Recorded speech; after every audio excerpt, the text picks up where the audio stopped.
Assalamualaikum sahabat takwa.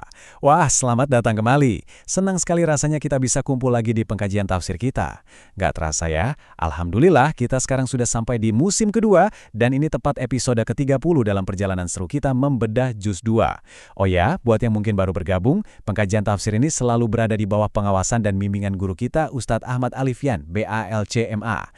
Dan pastinya kita selalu membawa semangat dari tagline andalan kita, Takwa Talks with AI, when Takwa talks to technology. Obrolan ringan menambah ketakwaan. Hari ini kita bakal bahas satu ayat yang menurut saya pribadi, wow, sangat indah, luar biasa manusiawi, dan benar-benar memancarkan kasih sayang Allah kepada kita semua, yaitu Surah Al-Baqarah ayat 187. Oke, mari kita selami ini bersama-sama. Pernah nggak sih sahabat takwa ngerasa kayak, aturan-aturan agama ini kadang terasa berat banget buat dijalanin. Tapi lalu tiba-tiba Anda menyadari betapa Allah Subhanahu wa Ta'ala itu ngasih jalan keluar yang luar biasa meringankan. Nah, ayat yang mau kita bongkar hari ini benar-benar nunjukin betapa Allah Subhanahu wa Ta'ala itu sangat-sangat memahami fitrah manusiawi kita. Dia tahu persis kelemahan biologis dan psikologis kita sebagai manusia. Dan melalui ayat ini, dia menurunkannya sama sekali bukan untuk menghukum kita, melainkan justru untuk merangkul kita erat-kerat dengan rahmatnya. Nah, kita masuk ke bagian pertama, munasabah, atau tentang dekatnya rahmat Allah. Dan ini dengan sangat brilian mengilustrasikan betapa Al-Quran itu saling terkait dengan luar biasa indahnya. Sebelum kita bedah isi ayatnya, kita perlu banget paham munasabahnya. Alias, apa sih hubungannya ayat ini dengan ayat sebelumnya? Coba bayangin ini kayak kepingin puzzle berukuran besar. Di ayat 186, Allah berjanji kalau dia itu sangat dekat dan selalu mengabulkan doa hambanya. Benar kan? Nah, di ayat 187 ini, kita secara harfiah melihat wujud nyata dari pengabulan doa tersebut. Aturan puasa yang awalnya super berat dan ketat banget di masa awal Islam, akhirnya diringankan oleh Allah Subhanahu wa Ta'ala. Keringanan ini tuh bukan sekedar aturan baru, tapi ini adalah bukti fisik, manifestasi langsung bahwa, wow, Allah memang maha dekat dan dia benar-benar mendengar keluh kesah hamba-hambanya.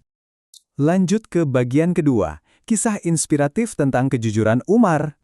Jadi, untuk benar-benar paham kenapa keringanan itu diberikan, kita harus nengok sebentar ke asbabun nuzul atau latar belakang turunnya ayat ini. Imam Al-Alusi dalam kitab beliau, Tafsir Al-Alusi, mencatat sebuah kisah sejarah yang menurut saya sangat menginspirasi. Jadi gini, pada masa-masa awal, aturan puasa Ramadan itu beda dan lumayan ketat loh. Kalau seseorang sudah ketiduran di malam hari, maka sudah haram baginya untuk makan, minum, atau bahkan menggauli istrinya sampai waktu berbuka di keesokan harinya. Nah, para sahabat kan juga manusia biasa ya, mereka mengalami perjuangan biologis yang luar biasa berat. Suatu malam, Umar bin Khattab radhiyallahu an pulang ke rumah tapi mendapati istrinya sudah terlelap. Karena gak mampu menahan hasrat fitrahnya, beliau akhirnya tetap menggauli istrinya. Esok paginya, alih-alih menutup-nutupi, dengan penuh kejujuran dan rasa bersalah yang mendalam, Umar bin Khattab radhiyallahu an langsung mendatangi Nabi SAW untuk mengakui kelemahannya. Dan tebak apa yang terjadi? Kejujuran luar biasa inilah yang merespon turunnya rahmat Allah. Allah sama sekali tidak murka, justru Allah Subhanahu wa Ta'ala memaafkan dan menurunkan keringanan yang alhamdulillah kita nikmati sampai detik ini. Ini membuktikan banget kalau Islam sangat menghargai kejujuran kita terhadap fitrah kita sendiri. Nah, di pertengahan ayat tentang keringanan ini, Allah menyisipkan satu kalimat, sebuah metafora yang buat saya pribadi sangat puitis dan dalam banget. Allah Subhanahu wa Ta'ala berfirman, "Hunna libasun lakum wa antum libasun lahun." Mereka, para istri, adalah pakaian bagimu, dan kamu, para suami, adalah pakaian bagi mereka. Subhanallah, ini adalah salah satu perumpamaan paling agung yang pernah ada dalam Al-Quran tentang hubungan pernikahan. Kita masuk ke bagian ketiga, suami istri sebagai pakaian. Dan apa sih filosofi dari pakaian itu sendiri? Jadi, poin krusialnya adalah kenapa Allah memilih kata pakaian? Bukan atap, bukan rumah, atau perhiasan, tapi pakaian. Sahabat Aqwa, kalau kita baca penjelasan di tafsir Ibnu Juzi dan juga riwayat dari Ibnu Abbas radhiyallahu an, kata libas atau pakaian ini punya 3 fungsi utama yang nempel banget dengan kehidupan kita. Pertama, pakaian itu fungsinya menutupi aurat dan cacat fisik kita kan? Begitu juga suami istri, mereka harus saling menutupi aib dan kelemahan pasangannya dari pandangan orang luar, rapat-rapat ditutup. Kedua, pakaian itu memberikan kehangatan di saat dingin. Maknanya, pasangan adalah tempat kita mencari ketenangan batin, atau sakan, saling melindungi dari perbuatan maksiat di luar sana. Dan yang ketiga, pakaian itu memperindah. Kehadiran pasangan seharusnya bikin kita tampil lebih baik, lebih mulia, dan pastinya lebih bertakwa di hadapan Allah Subhanahu wa Ta'ala. Oke, sekarang kita geser ke bagian keempat, memahami batas fajar lewat kisah benang putih dan hitam.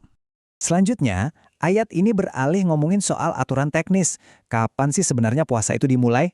Ayatnya bilang, batas makan dan minum adalah sampai jelas bagimu benang putih dari benang hitam, yaitu fajar. Nah, ada cerita unik nih dari seorang sahabat bernama Adi bin Hatim radhiyallahu an. Awalnya, beliau menafsirkan ayat ini secara harfiah banget. Beliau benar-benar nyari 2 helai benang, satu putih dan satu hitam, terus ditaruh di bawah bantalnya. Jadi beliau asyik makan sahur sambil sesekali ngintip ke bawah bantal, nunggu sampai bisa ngebedain warna kedua benang itu dalam gelap. Pas hal ini diceritakan ke Rasulullah SAW, Nabi nggak marah sama sekali. Justru dengan senyuman dan bimbingan yang sangat lembut, Nabi SAW ngelurusin pemahaman itu. Beliau menjelaskan kalau yang dimaksud benang putih dan hitam di situ adalah cahaya terang fajar dan gelapnya malam, bukan benang jahit sungguhan. Luar biasa ya pendekatan beliau. Tapi setelah ngasih semua keringanan dan aturan yang jelas ini, ayatnya ditutup dengan sebuah peringatan yang cukup tegas tentang hududullah. Apa itu hududullah? Itu adalah batas-batas ketetapan Allah. Allah berfirman, "Fala taqrabuha," yang artinya, janganlah kamu mendekatinya. Coba perhatikan baik-baik deh kata-katanya. Allah nggak cuma bilang, jangan melanggarnya, tapi jangan mendekatinya. Kenapa? Ini soal langkah pencegahan preventif. Logikanya gampang. Kalau kita nggak pernah iseng bermain-main di pinggir jurang, ya kita nggak bakalan pernah tergelincir masuk ke dalamnya kan? Mari kita beralih ke bagian kelima, dan ini favorit saya, aplikasi relevan era modern. Gimana cara kita menghidupkan tafsir ini sekarang? Belajar tafsir itu memang seru dan luar biasa, tapi tujuan akhirnya kan selalu soal praktek, betul? Nah, saya mau nanya langsung nih ke sahabat Aqwa. Di tengah hiruk-pikuk era digital kita sekarang, dengan segala notifikasi dan distraksinya, gimana sih cara kita benar-benar mengaplikasikan pesan indah dari Al-Baqarah ayat 187 ini ke kehidupan nyata kita? Nah, apa yang benar-benar menarik dari slide ini adalah sisi praktisnya. Menjadi pakaian atau libas bagi pasangan di era modern, itu artinya kita secara sadar dan aktif melindungi privasi serta aib rumah tangga kita, agar nggak terekspos jadi konsumsi publik di media sosial. Sering banget kan kita lihat orang curhat masalah rumah tangga di ruang publik, padahal fungsi utama kita justru sebagai penutup aib itu sendiri. Kedua, kita harus banget belajar dari kejujuran Umar bin Khattab radhiyallahu an tadi. Mulai sekarang, bangunlah komunikasi yang terbuka, jujur, dan apa adanya dengan pasangan, dan tentunya dengan Allah. Dan yang ketiga, ayat ini ngajarin soal keseimbangan ritme hidup. Ada waktu siang buat kita berpuasa dan bekerja keras, tapi ada juga malam hari yang disiapkan khusus untuk membangun keharmonisan keluarga tanpa melanggar hududullah. Seimbang kan? Mari kita renungkan kalimat ini sejenak. Banyak loh yang mikir kalau mentaati batas-batas agama yang telah Allah tetapkan itu, bikin hidup terkekang. Padahal kenyataannya sama sekali terbalik. Karena Allah Subhanahu wa Ta'ala itu maha mengetahui desain asli fitrah kita, batas-batas tersebut sebenarnya adalah benteng pelindung yang justru membebaskan kita dan menyelamatkan kita dari kehancuran yang sering gak kita sadari.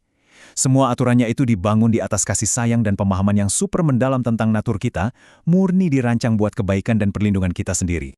Sebagai penutup obrolan pengkajian tafsir kita kali ini, saya ingin meninggalkan sahabat Taqwa dengan satu pertanyaan untuk dibawa merenung hari ini. Dari sekian banyak batas-batas Allah, yang manakah yang akan mulai Anda jaga dengan jauh lebih sungguh-sungguh mulai hari ini, agar rahmat Allah yang sejati bisa benar-benar mengalir deras ke dalam keluarga dan keseharian Anda? Coba deh direnungkan pelan-pelan. Terima kasih ya sudah mau meluangkan waktu belajar dan bertumbuh bersama saya hari ini. Sampai jumpa di pengkajian tafsir selanjutnya. Wassalamualaikum warahmatullahi wabarakatuh.